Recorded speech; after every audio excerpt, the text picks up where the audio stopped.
Good evening बेटा।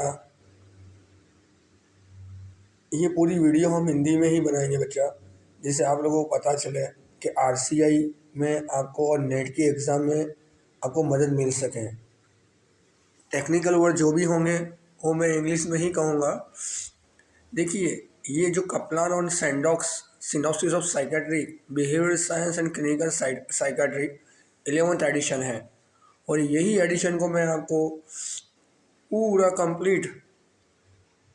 Complete यानी बिल्कुल कंप्लीट, कोई वर्ड्स अंदर बाकी नहीं रहेगा। पूरा एक्सप्लेन करूंगा कौन सा वर्ड इंपॉर्टेंट है अंदर, कौन सा फिल इन द ब्लैंक्स में आ सकता है, कौन सा ऑल्टरनेटिव में आ सकता है, कौन सा मल्टीपल चॉइस क्वेश्चन में आ सकता है। सभी तरह का आपको पूरा नॉलेज दिया जाएगा, और स्क्रीन शेयर करके आपके साथ में पूरी डिस्कस करने वाला हूँ।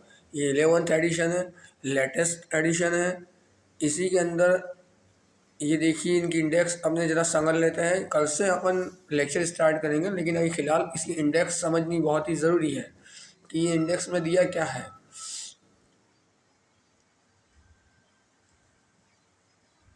ये इंडेक्स के अंदर अपने यहाँ पर स्टार्ट हो रही है। देखिए, कंटेंट आपको दिख रहा है, एक ही मिनट में ऊपर ले लेता अपना फेस।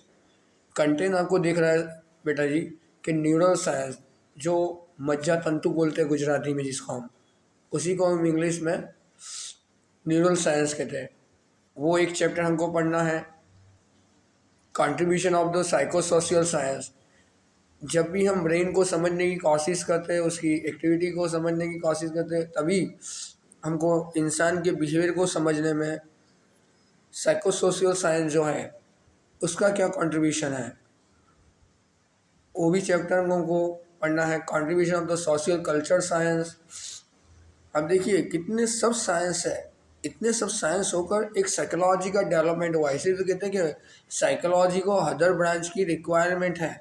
साइकोलॉजी अकेला ही अपने हाथ से डेवलप नहीं हो, लेकिन अंदर कितनी सब ब्रांचेस है, इंटर ब्रांच है, मल्टी डिसिप्लिनरी ब्रांचेस जितनी भी है, वो सभी ब्रांच एक दूसरे से इंटरेक्ट करेगी और अपना डेवलपमेंट करेगी। तो हम ये सभी चीज़ों को पढ़ेंगे। थियरीज ऑफ द पर्सनालिटी को समझना ज़रूरी है।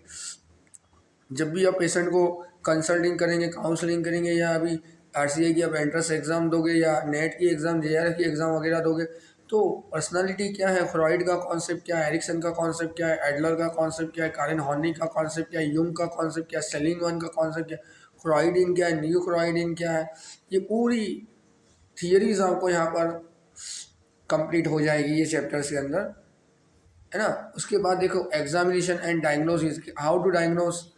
बंदे आज जो अपने पास काउंट, आप आरसीआई में से पास हो जाते हो, आपके पास लाइसेंस आ जाता है, आप कोई हॉस्पिटल्स के अंदर जॉब कर रहे हो या प्राइवेट अपनी प्रैक्टिस कर रहे हो, तो कोई बंदा आ रहा है आपके पास, कोई क्लाइंट अपने पास आ रहा है, तो क्लाइंट के अंदर कौन कौन से सिम्टम्स हैं, वो सिम्टम्स को हम किस तरह से असेस करेंगे, और असेस करे बाद हम किस तरह से उसको लेबल देंगे, वो हर चीज़ को यहाँ पर लेसन ऑफ स्क्रिप्ट के अंदर डिस्कस किया जाएगा। क्लासिफिकेशन इन साइकेट्रिक, देखिए DSM-5 अभी पूरे लग इन शॉर्ट अभी गुजरात में तो अपने DSM खोर ही चल रहा है बेचा। TY के बच्चे लोग जो है वो DSM खोर पढ़ रहे हैं, ठीक है ना। लेकिन अभी एडवांस क्या हो रहा है, DSM खाई चल रहा है। एक्चुअली हर जगह पर DSM, कितनी जगह पर DSM खाई आर भी आ चुका है कि diagnosis and statical manual mental disorder, इसको कहते हैं DSM खाई, DSM खाई। तो DSM का जैसे कि डॉक्टर जेसी कॉलमैन जो थे, उन्होंने जो जितने भी डिजीज़ थे दुनिया में, है ना, वो डिजीज़ को दो भाग में पार्टिसिपेट किया था, क्लासिफिकेशन किया था। एक था साइकोन्यूरोसिस, और सेकेंड है साइकोसिस। यानी जो नॉर्मल डिजीज़ है, एंजाइटी है, ऑब्सेसिव कंपल्सिव डिसऑर्डर्स है, पोस्ट ट्रॉमेटिक डिसऑर्डर्स है, हाँ, ये सभी डिप्रेशन है, ये सब डिजीज़ को उन्होंने कहाँ रखा था, साइकोन्यूरोसिस में रखा था। और साइकोसिस के अंदर उन्होंने सिजोफ्रेनिया, मूड डिसऑर्डर, पैरानोइया, याहामो जिसे कहते हैं, वो सब चीज़ों को उन्होंने एक साइकोसिस में रखा हुआ था। लेकिन यहाँ पर जब क्लासिफिकेशन हुआ DSM खाएगा, उसमें एक्सिस 1, एक्सिस 2, एक्सिस 3, इस तरह से अलग अलग एक्सिस में हमको उसके जितने भी डिजीज़ है उसको एक्सप्लेनेशन दी गई है, तो हम ये भी डिस्कस करेंगे। इसी तरह से मूड डिसऑर्डर्स, कल अपन सुसाइड सुसाइड एंड प्रिवेंशन के अंदर सेमिनार में गए थे, तब मूड डिसऑर्डर्स के अंदर मैडम अलग अलग हमको एग्जाम्पल दे रही थी। वहाँ पर हनी सिंह का एग्जाम्पल एक मिसिंग हो गया था, वो ये एग्जाम्पल है कि हनी सिंह जो है मूड डिसऑर्डर के पेशेंट्स हैं, उनके मूड में स्विंग आते रहता है। उन्होंने खुद भी एक इंटरव्यू में कहा था कि मुझको ये प्रॉब्लम हो गई थी, और लेकिन अब वापस से आ चुके हैं। एक्चुअली इम्पोर्टेंट थिंग्स क्या है कि जब भी हमको कोई प्रॉब्लम हो रही है तो हम उसको शेयर करें, हम उसके साइकेट्रिक के पास, क्लिनिकल साइकोलॉजिस्ट के पास, काउंसलर के पास जाएं, जिससे हमारी प्रॉब्लम को हम सॉर्ट आउट कर पाए। तो मूड डिसऑर्डर्स को हम पढ़ेंगे, एंजाइटी किस तरह की होती है, कितनी तरह की हो रही है, उस सब एंजाइटी के बारे में हम पढ़ेंगे। ऑब्सेसिव कंपल्सिव डिसऑर्डर्स, कितनी अलग अलग प्रकार की हमको थिंकिंग आ रही है, वो चैप्टर लेसन नंबर 10 में है, उसकी हम डिस्कस करेंगे। स्ट्रेस के हिसाब से कितनी प्रॉब्लम क्रिएट हो रही है, कितनी डिजीज और क्लियर हो रही है, वो देखेंगे। डिसोसिएटिव डिसऑर्डर्स यानी कि वियोजित विकृति जो है वो हम देखेंगे।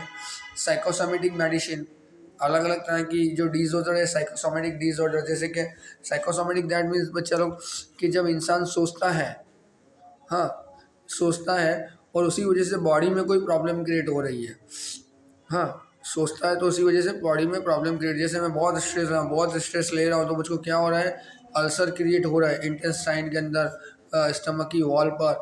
तो ये जो प्रॉब्लम है क्यों हो रही है, हमको साइकोलॉजिकल जो फैक्टर्स हैं यहाँ पर काम कर रहा है। तो यही कहना चाहता हूँ आपको बेचारी कि साइकोसोमेटिक डिसऑर्डर यानी कि जब साइकोलॉजिकल फैक्टर रीजन रिस्पॉन्सिबल हो और बॉडी रिएक्ट करती हो, और जो रोग बॉडी को हो जाता है, कोई डिजीज़ में आ जाती है बॉडी फिजियोलॉजिकली, तो इस तरह के जो भी ये डिजीज़ है उनको हम साइकोसोमेटिक डिसऑर्डर्स कहते हैं। तो उसकी भी हम यहाँ डिस्कस करेंगे।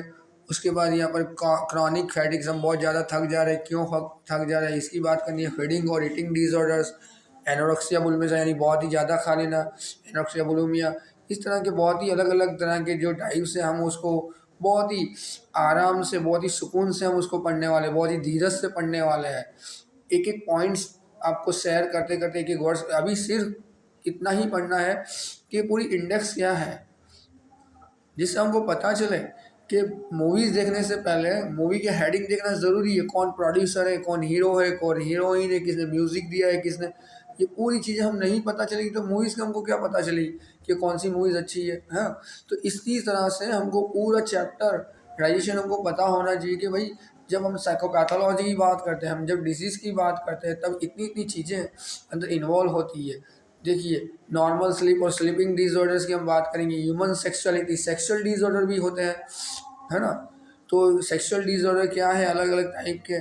जातीय विकृति जिसे गुजराती में कहा जाता है, उसकी हम बात करेंगे। जेंडर डायस्पोरा की बात करेंगे, है। डिस्ट्रप्टिव और impulsive control and conduct disorders की हम बात करेंगे। जो बच्चा substance use and addictive disorders है, जो अलग अलग हम कोई ड्रग्स ले रहे हैं, हम वाइन पी रहे हैं या स्मोकिंग कर रहे हैं, तो ये सब जो चीज़ें हम यूज़ करें उसका हम एडिक्ट हो जाते हैं, उसके बिना हमको नहीं चल पा रहा है। तो इस तरह के डिसऑर्डर को हम एडिक्टिव डिसऑर्डर्स कहते हैं बच्चा लोग। इस तरह से न्यूरो कॉग्निटिव डिसऑर्डर, सोचने के अंदर जो अलग प्रकार के प्रॉब्लम होती है। पर्सनालिटी डिसऑर्डर्स, एक मूवीज़ आई थी साउथ में, अपरिचित मूवी, उसके पीछे एक उसके बाद अक्षय कुमार जी की मूवीज़ आई थी भूल भुलैया मूवीज़। तो ये सब पर्सनालिटी डिसऑर्डर्स के अंदर एग्जाम्पल में हम हिट कर सकते हैं। तब हम जब उसको एक्सप्लेन करेंगे, पूरे चैप्टराइजेशन को कंप्लीट करेंगे, तब हम हर चीज़ की डिस्कस करेंगे। इस तरह से इमरजेंसी साइकेट्रिक मेडिसिन को कहाँ दी जाती है। तो ये मेडिसिन की जो बात है वो हम उसको नहीं चैप्टर को टच करेंगे, सिर्फ थियोरेटिकल उसको हम समझने की कोशिश करेंगे। लेकिन ये क्लिनिकल साइकोलॉजिस्ट के अंदर हमको यूज़ नहीं करना है बेटा जी, क्योंकि ये पूरा चैप्टर जो है वो साइकेट्रिक डिपार्टमेंट का है, वही दवा दे सकते हैं। आप सिर्फ और सिर्फ काउंसलिंग कर पाएंगे, किसी को भी आप ड्रग नहीं दे सकते, इतनी अपनी लिमिटेशन है बेचा।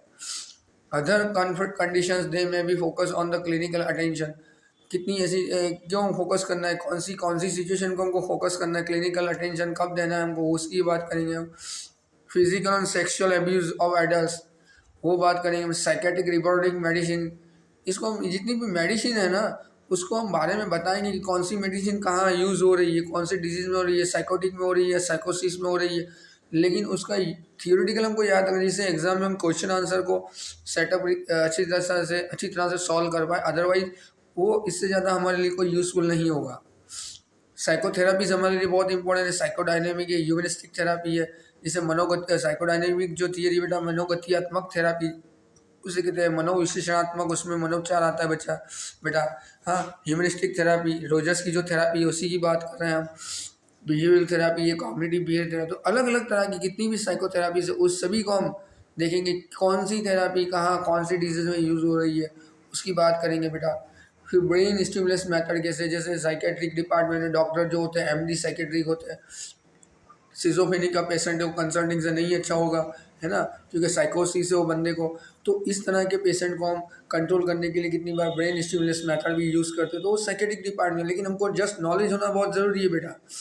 चाइल्ड साइकेट्रिक, चाइल्ड के अंदर कौन कौन सी प्रॉब्लम आ रही है, पढ़ने की problem, learning disabilities, dyslexia, Aamir Khan की मूवीज़ आई थी, तो ऐसी तारी ज़मीं पर। तो ये सब मूवीज़ का एग्जाम्पल सेट करके हम पूरे चैप्टर को पढ़ेंगे बेटा। तो इस तरह से एडल्टहुड में कौन सी प्रॉब्लम हो रही है, पब्लिक साइकेट्रिक क्या है, फॉरेंसिक साइकेट्रिक क्या है, ये पूरे 37 चैप्टर है बेटा। ये ग्लोबल एडिशन है बेटा, कैप्लान और कैप्लान जी की ये जो एडिशन है ये ग्लोबल एडिशन है बेटा, पूरी दुनिया इसको पढ़ती है। और वही बुक्स हम यहाँ पर पढ़ेंगे बेटा, हिंदी में ट्रांसलेट करके पढ़ेंगे, जिससे आपका कॉन्सेप्ट ज़्यादा क्लियर अच्छा हो सके और आप एग्ज़ाम में ज़्यादा बेटर कर सको और अच्छी रीत से एग्ज़ाम पास करके एडमिशन मिल जाए आपको और फ्यूचर में आप साइकोलॉजिस्ट और एज ए साइकोलॉजिस्ट वर्क कर सकते हो। इस तरह से उन्होंने पूरे 37 चैप्टर से बेटा उसकी डिस्कस की है। कल से 1 बाय 1 हम 2-2 3-3 पेज जितना बनेगा इतना हम आपको एक्सप्लेनेशन देंगे। धन्यवाद, थैंक यू बेटा।